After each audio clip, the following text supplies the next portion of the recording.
RBI కొత్త series నోట్లను జారీ చేస్తుందా? మహాత్మా గాంధీ ఫోటోకి బదులుగా అయోధ్య శ్రీరాముడి ఫోటో పెట్టబోతున్నారా? కేంద్ర ప్రభుత్వం 500 రూపాయల నోటుపై శ్రీరాముడి ఫోటో ముద్రించనుందా? జనవరి 22న శ్రీరాముడి చిత్రాలతో కూడిన 500 నోట్ల కొత్త సిరీస్ ని విడుదల చేయబోతున్నారా? దీంట్లో నిజమెంత?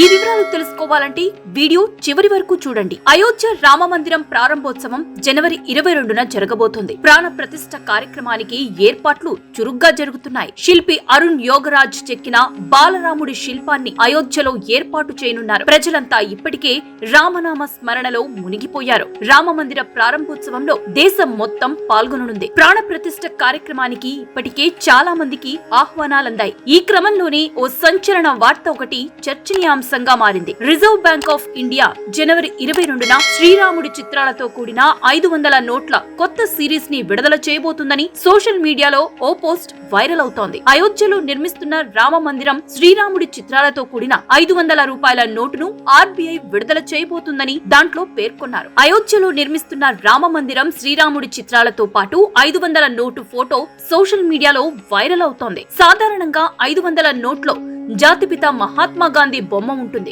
అయోధ్యలోని శ్రీరాముడు శ్రీరామ మందిరం చిత్రాలతో కూడిన 500 రూపాయల నోటు వైరల్ అవుతుంది. ఎర్రకోట ఫోటో ఉన్న చోట అయోధ్యలో రామ మందిరం నిర్మిస్తున్న ఫోటో ఉంది. మహాత్మా గాంధీ ఫోటో ఉన్న చోట శ్రీరాముడి ఫోటో ఉంది. ఓవైపు ఈ నోటు వైరల్ అవుతోంది. అయితే రిజర్వ్ బ్యాంక్ ఆఫ్ ఇండియా ద్వారా శ్రీరాముడి చిత్రం ఉన్న కొత్త సిరీస్ 500 రూపాయల నోటును విడుదల చేయటం గురించి ఎటువంటి సమాచారం వెలుగులోకి రాలేదు. శ్రీరాముడి చిత్రాలతో వైరల్ అవుతున్న 500 రూపాయల నోటు నకిలీది. బ్యాంకింగ్ రంగ నిపుణులు, వాయిస్ ఆఫ్ బ్యాంకింగ్ వ్యవస్థాపకుడు అశ్వనీ రాణా మాట్లాడుతూ కొత్త నోటుకు సంబంధించి ఆర్బీఐ ఎటువంటి సమాచారం ఇవ్వలేదని అన్నారు. ఇది ఫేక్ న్యూస్ అని అన్నారు. దీంతో ఆర్బీఐ కొత్త 500 రూపాయల సిరీస్ నోట్లను విడుదల చేయటం లేదని తేలిపోయింది. మరి ఈ ఫేక్ న్యూస్ నిజమైతే ఎలా ఉంటుందో మీ అభిప్రాయాన్ని కామెంట్ రూపంలో మాకు తెలియజేయండి.